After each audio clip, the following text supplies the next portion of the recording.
kalau udah rezekimu, tak ada manusia yang bisa menghalangi. Sebelum kita lanjut belajar, kita saksikan dulu tayangan yang berikut ini. Subhanallah, alhamdulillah tetangga-tetangga saya di Kendal pada baik-baik semuanya. Alhamdulillah ya Allah. Ini tipikal tetangga yang kalau kita beli AC dia yang kedinginan. Kata Ustaz Maulana gitu ya. Kata Ustaz Maulana. Kita beli kipas angin dia yang terputar. Betul. Kenapa? Gimana cara kita menyikapi orang yang suka sirik sama rezeki yang kita miliki? Ya kan, ya gimana ya? Alhamdulillah kita dapat rezeki, tapi kadang-kadang bukan tetangga doang loh. Kadang kakak kandung, adik kandung, sepupu, tante, om, ada aja gitu. Nah itu gimana cara kita menanggapi itu? Satya, mohon tausiahnya. Bismillahirrahmanirrahim. Tabi guru kami Ustaz Nada, Ustaz Bani, Kak Caca serta guru-guru kami yang dimuliakan Allah Subhanahu wa taala. Maka ada doa yang diajarkan, yaitu ayat Al-Qur'an yang patut untuk sering kita baca, yaitu surah Al-Falaq. A'udzu billahi minasy syaithanir rajim. Bismillahirrahmanirrahim. Qul a'udzu birabbil falaq min syarri ma khalaq wa min syarri ghasiqin idza waqab wa min syarri naffatsati fil 'uqad wa min syarri hasidin idza hasad. Bahasa kita tuh bilangnya sirik, padahal sebenarnya yang benar adalah hasud atau iri dengki. Kalau sirik mungkin udah jadi bahasa Indonesia, yang penting bukan syirik. Kalau pakai shin, syirik itu menyekutukan Allah, itu dosa yang sangat besar sekali. Namun iri dengki ini adalah penyakit yang pertama kali ada di surga dan pertama kali ada di dunia, yang mengeluarkan Nabi Adam alaihissalam dari jannahnya Allah karena iri dengkinya iblis. Yang pertama kali terjadi pembunuhan di atas muka bumi ini, dosa pertama itu karena iri dengkinya Qabil kepada Habil. Jadi bahaya sekali ini dipelihara yang namanya iri dengki. Nah sekarang kita bersihkan diri kita daripada sifat tersebut, lalu menghadapi orang yang demikian, apalagi tetangga kita. Makanya salah satu indikator kebahagiaan itu adalah tetangga yang baik. Kenapa? Karena mau dilawan, ya Allah harus sabar. Ndak dilawan, pegel hati ini tiap hari ketemu, ndak enak juga rasanya. Orang masakannya aja kecium sampai rumah kita. Lalu bagaimana cara menghadapinya? Tentu saja yang pertama banyak-banyak minta perlindungan dari Allah Subhanahu wa taala, karena ada keburukan yang ditimbulkan daripada orang-orang yang iri dengki.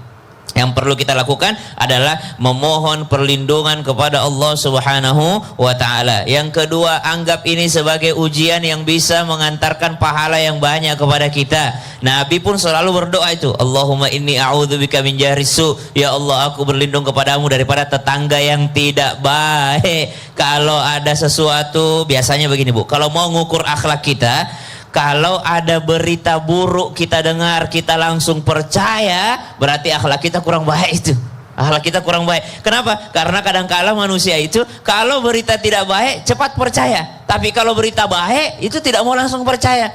Pak Haji itu nyumbang masjid 1 miliar. Masa sih dia nyumbang? Itu berita baik itu tidak mau langsung percaya. Tapi giliran ada, Pak Haji itu tahu nggak? Ternyata ada istrinya yang lain. Serius? Iya, masa sih emang begitu yang tuh? Yang bener? Iya. Pantesan tuh kemarin kayak gitu tuh. Langsung percaya tuh kalau berita tidak baik. Tapi kalau berita baik, nggak mau langsung percaya. Nah itu lebih baik kita mengukur diri kita dibandingkan kita mengukur tetangga kita. Kita lebih fokus aja minta perlindungan kepada Allah, menjaga hati, menata hati. Masya Allah. Salah satu indikator tingkat keimanan masyarakat bisa dilihat dari apa? Apa itu? Coba lihat, cek di sosial media yang viral apa? Apa yang viral sekarang? Ya cobalah, yang viral yang baik-baik apa yang nggak baik-baik, coba dijawab sendiri aja kira-kira. Ya nggak benar nggak berarti kata siap. Masya Allah, tabarakallah, jazakallah. Terima kasih tepuk tangan dong Bu. Artinya kita kalau mau menjaga diri kita, lagi ada berita-berita viral yang negatif, langsung tinggalin Bu. Tutup mata, tutup telinga, udah nggak usah, bukan urusan kita, doain aja udah ya. Bismillah. Nah sekarang gantian nih. Tadi kan ada yang udah curhat, ada yang masih mau curhat lagi nggak? Karena kita masuk ke segmen curhat dong Ustadz. Iya, kami curhat. Siapa yang mau curhat? Coba angkat tangan Bu.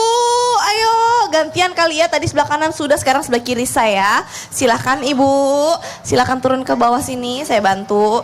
Ibu siapa namanya dan tentunya dari Palembang pasti ya.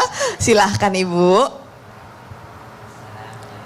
Assalamualaikum warahmatullahi wabarakatuh. Assalamualaikum warahmatullahi wabarakatuh. Perkenalkan, nama saya Mistiza dari Majelis Taklim Jami Istiqlal Palembang. Baik, Ibu apa yang mau diceritain, apa yang mau dicurhatin? Ya, saya tuh sedikit ingin curhat tentang keluarga anak saya sendiri. Ya. Jadi anak saya itu sudah lebih kurang 1 tahun pisah. Subhanallah. Tapi anak Ibu laki-laki apa perempuan? Laki-laki.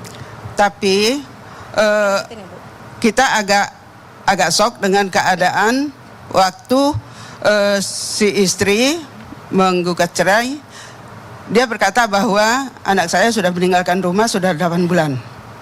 Istrinya bilang bahwa suaminya sudah meninggalkan rumah 8 bulan. Lalu? Padahal anak saya tidak pernah meninggalkan rumah.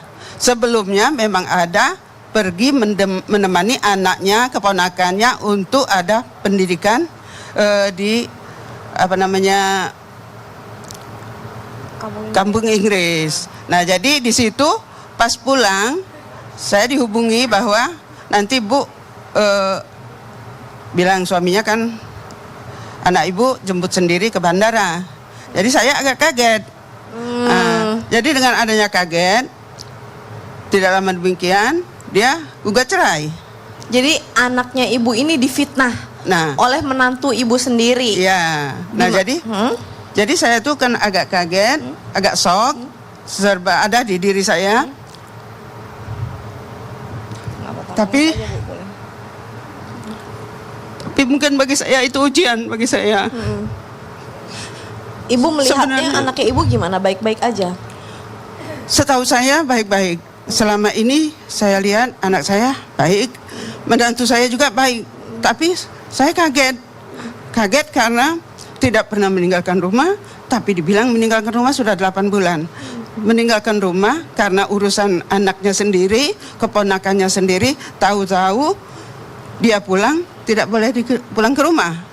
Nah, jadi saya ingin curhat. Ibu kecewa rasanya? Kecewa, agak shock.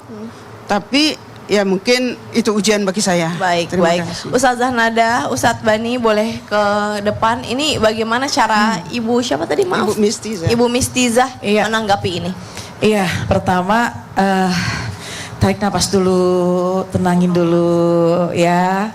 Karena memang ya ngerasa juga sih nggak enak gitu ya. Apalagi ini kan pengen anak itu baik-baik saja. Ini pelajaran pertama ya buat kita nih. Jangan pernah kita meletakkan kesulitan di hati orang tua. Mungkin mereka tidak bicara, tapi pasti hatinya akan memikirkan kita. Itu yang pertama. Lalu bagaimana ketika ada berita yang tadi Ibu dengar, maka Allah yang perintahkan kepada kita, ya ayyuhalladzina amanu in ja'akum fasikun binaba'in fatabayyanu.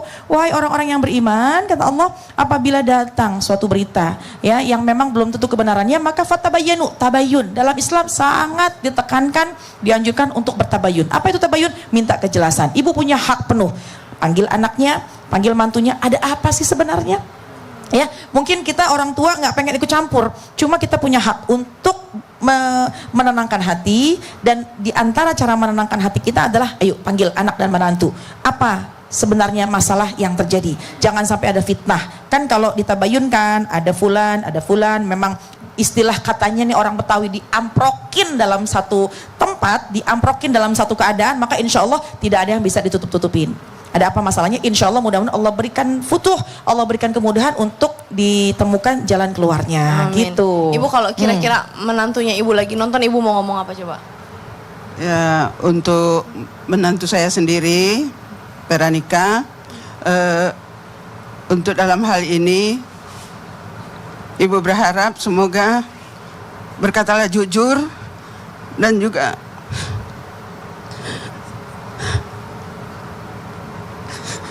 pikirkan nasib anak-anakmu.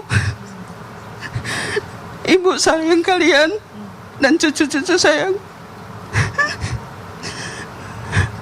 kalau memang ada yang kurang baik dari kami keluarga dan juga dari anak saya, bilang terus terang dan jujur kepada kami langsung. Jangan berkata di belakang kami dan juga. Subhanallah. Ya. Subhanallah. Ustadz Bani gimana Insya Allah, tanggapannya Ustadz pertama Bani? kita doakan semoga Allah Subhanahu wa taala berikan ketabahan, kesabaran kepada ibu sekeluarga, dan juga semoga Allah perbaiki rumah tangga anak ibu ini, dan kita berharap semoga semua kita yang hadir menyaksikan ini Allah perbaiki rumah tangga kita semua, karena keberkahan hidup yang paling kita cari adalah dalam kehidupan rumah tangga. Makanya dalam kehidupan rumah tangga itu ada namanya sakinah, ketenangan dan kedamaian. Apa sih yang mau kita cari dalam hidup ini kecuali ketenangan dan kedamaian? Dan kedamaian, ketenangan ada dalam rumah tangga. Itu karenanya kata Allah Subhanahu wa taala, kalaupun harus bercerai, fa imsakum bima'ruf aw tasrihun bi ihsan. Balik lagi, rujuk lagi dengan cara yang baik, atau kalaupun cerai dengan cara yang baik-baik, tidak menimbulkan fitnah, tidak saling tuding sana sini, ya diterima dengan lapang hati, lego, ya. Maka sama-sama tahu apa kekurangannya, apa kelebihannya, di mana tidak titik temunya. Disampaikan guru kita Ustazah Khotunada tadi, betul. Amprokin istilah orang Betawi itu, kumpulin, lihat di mana sisi kurangnya. Kalau ada yang perlu diperbaiki, ayo kita perbaiki bersama-sama. Karena tadi kita bicara tentang rezeki yang paling besar itu diantaranya adalah keluarga itu. Jangan sampai kita sia-siakan. Allah. Ibu boleh saya peluk ibu. Semoga ibu jadi lebih tenang ya bu ya. Saya tahu pasti rasanya nggak enak banget, pasti rasanya sedih banget ibu. Insya Allah, iya insya Allah kita doain. Semua guru-guru juga doain insya Allah ya ibu ya. Bismillah, Jamaah Islam itu indah. Habis ini kita masih akan belajar bersama dengan guru-guru kita. Jadi jangan kemana-mana, tetap di Islam itu indah. Jamaah alhamdulillah. Bismillah. Sehat.